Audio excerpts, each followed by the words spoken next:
Doctors of Reddit, how often do you see patients after they have tried to self-medicate? What's the worst mistake you've seen?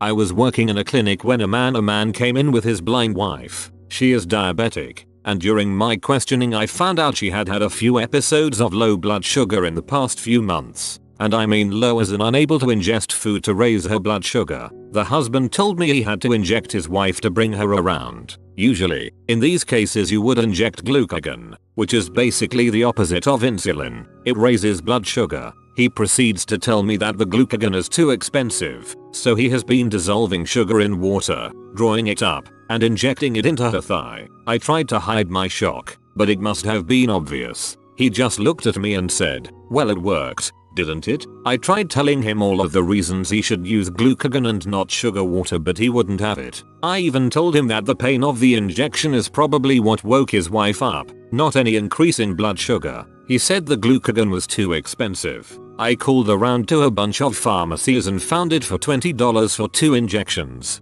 but he still refused to buy it. We ended up calling Adult Protective Services. Good job. I am very glad you called Adult Protective Services.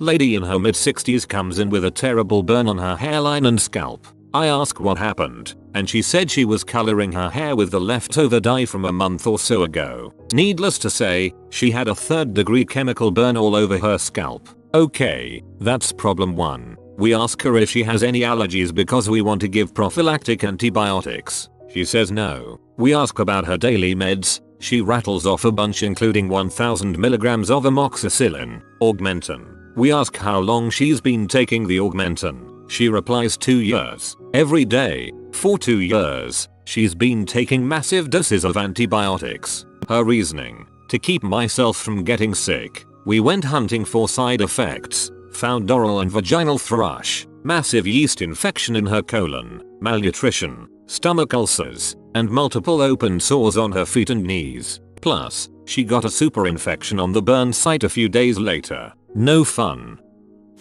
When I was about 16, I started having these little red irritated spots show up on my arm. My mom was immediately like, "You have psoriasis is all, just go tanning." So I tanned for about a week, and they just got worse. But now I had them all over my body. I had spots on my eyelids even. So I go to the doctor finally. Turns out I had ringworm, and by tanning, I was basically rubbing them all over with the lotions and incubating while I tanned. Thanks, Mom.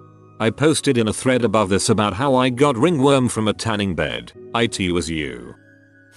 Pathologist. I've seen a few cases of patients who basically wrecked their livers through use of some sort of herbal remedy, like for weight loss or something similar. Be careful with unregulated dietary supplements is what I'm saying.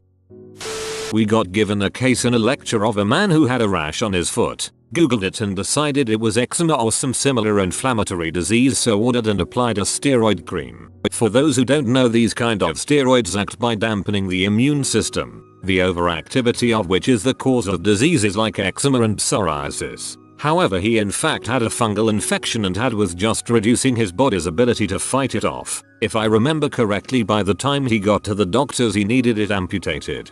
I have a weird rash that I can't diagnose on Google. This just convinced me to schedule a doctor's appointment.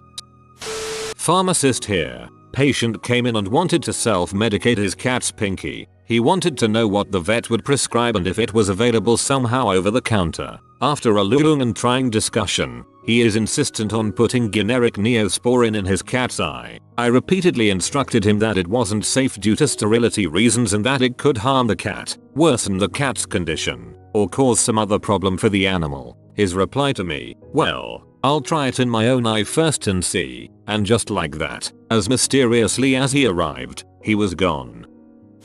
A doctor. First one that comes to mind, although probably not the worst, was a woman who came in with worsening back pain. She had fallen the previous day and filled a gallon-size bag with ice and placed it on her back. She fell asleep with it on her back, and a few hours later she noticed that her back hurt even worse. So she took another bag of ice and put it on, and once again fell asleep. When I examined her, she had 2 large areas of burns with blisters on her upper back, each about 6 inches in diameter. When I took a picture and showed it to her, no, I will not post the picture, Her eyes welled up with tears. She couldn't believe that ice had given her a second-degree burn. Less than 15-20 minutes at a time every 2-3 hours maximum for heat or ice packs.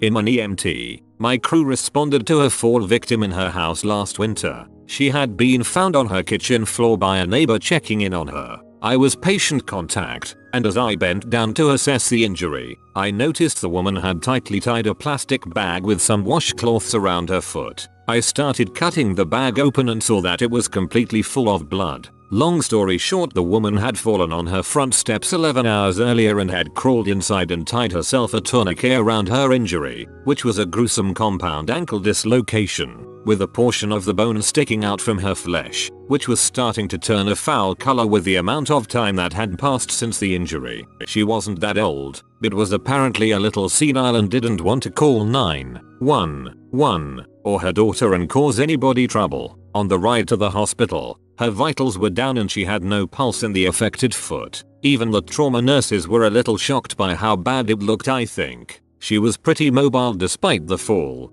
Her house phone was in the same room as her, and she had a cell phone in her purse. She just thought it would be better to tie her own tourniquet and totally cut off her own circulation than to call for help. That just makes me sad. Poor dear.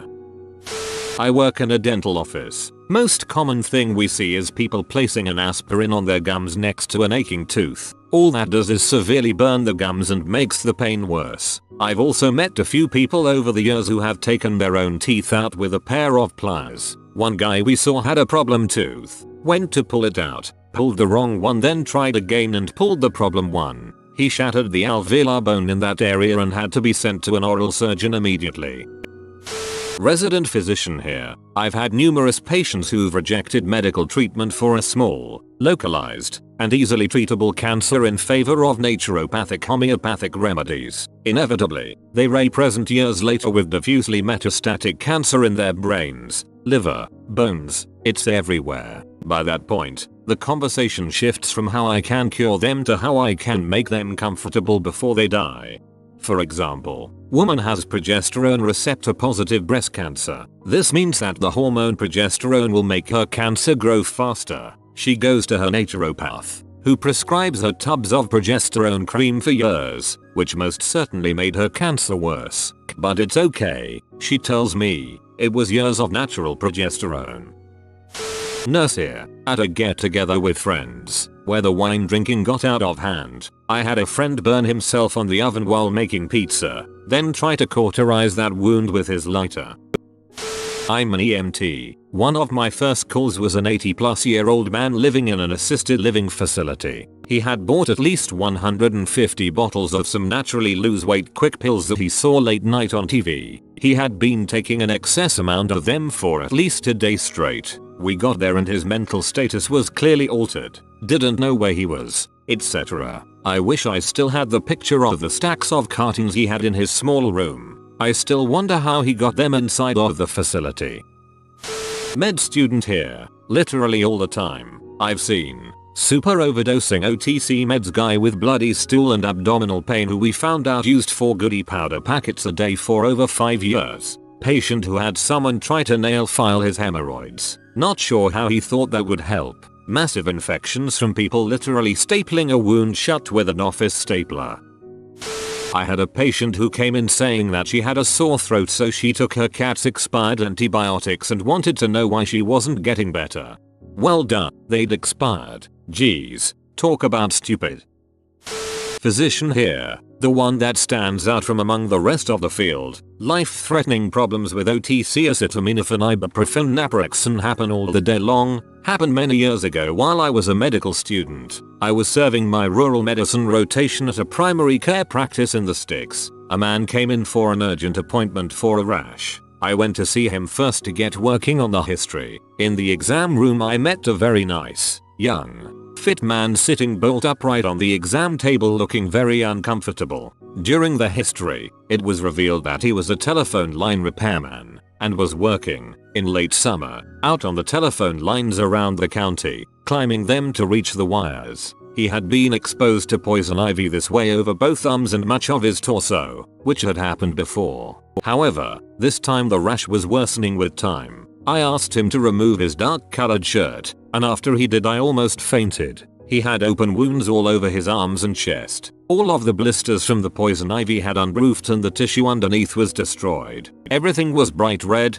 bleeding, and weeping. It looked intensely painful. I'm having a hard time describing it. It was the worst skin findings I'd ever seen. I thought for sure this was Stevens-Johnson syndrome or 10, so I started asking about medication use. He told me he takes no medications at home, but that his grandmother gave him a gallon of solution to put on the rash, which he had been using regularly since the poison ivy began. He didn't know what was in it. We called grandma. What was in it was bleach. He got to go for a fun trip to the burn center. Poor guy.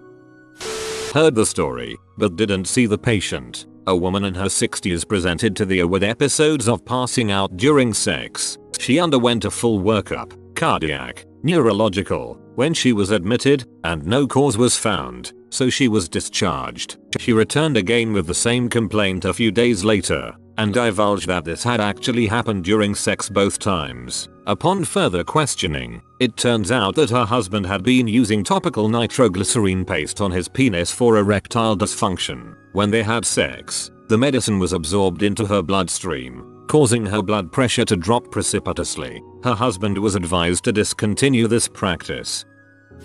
People with tooth pains trying some miracle remedy, and when the pain stops they think they are healed. What they don't know is that it means their nerves have been infected. In fact, so serious that the nerves died and rotting below the gums. Only until the pain starts again and their so-called remedy doesn't work do they go to the dentist. By then there is no choice but to remove the teeth and probably some additional surgery too. BTW dentists poke sharp objects at your gums for a reason. It's to check for periodontal disease. Most dentists also don't fool with making payment arrangements. This means people with no money get no dental care. Given the risk that I've heard comes with untreated abscess, I find it really concerning that dental insurance is not mandated by the ACA. I did an MRI on a patient who had treated her breast cancer with sodium bicarbonate. The patient presented to them with numb hands and neck pain. The MRI showed extensive bony metastases and a pathological fracture of C2. Basically, the cancer had spread all through her body and had weakened her bones to the point that they were disintegrating, putting her at risk of damaging her spinal cord. Or worse. It's more just sad that people want to believe that these simple remedies can treat complex issues as opposed to modern medicine. I'm a medical student. I have two that stand out. First, we had a guy come into the free clinic complaining of knee pain. He is a larger guy, an ex-football player who developed a bit of a gut after he stopped playing. He said that he has some old injuries, torn meniscus, chronic arthritis, etc. He used to go to his doctor in another state, who would drain the knee and give him a steroid injection every so often. When he lost his job, he lost his insurance too, hence being seen at the free clinic. Before he decided to come to us, though, he decided it was a good idea to take a needle and try to drain his knee himself. 4 times. On physical exam, the knee is massively swollen, tender, bright red, classic signs of a septic joint. We weren't equipped to treat it in the free clinic, so we strongly encouraged him to go to the ER. He didn't want to go because of his insurance situation. We tried to explain the gravity of the situation to him, but he refused to listen. Without prompt treatment, he could end up losing his leg. We offered to call him an ambulance to take him to the ER, but he refused and left the clinic. Never did find out what happened to him. Second, this one I heard second hand from a classmate. We had a firefighter come in with some burns on his leg. I believe they were incurred from a drunken cooking accident rather than any on-the-job heroics, but I could be mistaken. Anyway, the burns were serious, but he was expected to make a full recovery quickly enough. He was discharged and instructed to eat a lot of protein to help him recover. He interpreted this as get as much protein into your body as possible, by any means necessary. He goes home, takes some protein powder and mixes it up with water, and sets it up in an IV. Needless to say, he developed a pretty serious bloodstream infection. It prevented his burn from healing correctly and he ended up needing a partial amputation of his foot. He eventually recovered, but it took way longer and there were so many unnecessary complications. Not me, but my friend found out a couple of months ago that she's cousins with her best friend #feature me.